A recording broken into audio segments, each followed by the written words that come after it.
মাছ মারতাছেন নাকি? পোনা মাছ মারি। কারে খাওয়াইতে? আমরাই খাইতাম।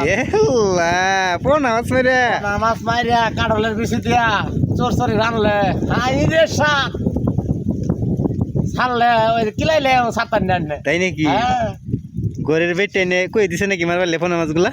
ওরে বেটা না মনে ধরছে এলে আইছি বন্ধ মাছ মারলে। পোনা মাছ তো শহরের ঠেলাই মারে, আইলেও কি খুব শখ নাকি পোনা মাছ খাওয়ার লেগে? কামড়াই দছন না। হ্যাঁ কামড়াই দছন। কোন আইন দিয়া জুক মুখ ঢুকছে কেন নাকি কোনো দিক দিয়ে? শুরু হয়ে গেছে কামড়ানি। পোনা হইলো পোনা। পোনাতে বংশ বিস্তার করতেছে, এটা কি ভালো লাগে না? পোনা না মনে ধরছে খাই আম খাওয়ানোর জিনিস না বংশ বিস্তার করতেছে। বংশ বিস্তার করতে তুই বংশ বিস্তার দেখতে না তুমি? এই যে বংশ বিস্তার শোনো, পোনা কাঁঠালের বিচি খাইলে কি যে স্বাদ। হাজার হাজার মাছ হইতো, লক্ষ লক্ষ মাছ হইতো। এই দেখুন না, এই তো সাব্বাস পোনা মাছ খাও। আল্লাহ রে হাজার হাজার মাছ হইতো একটা মাছ দিয়া, তুমি সব মাইরে হাল্লা। অন কিরম হইলো বিষয়টা? পোনা মারবার দেখ হইরে গেলা পিছলা খাইয়া। মাইরো না পোনাগুলা।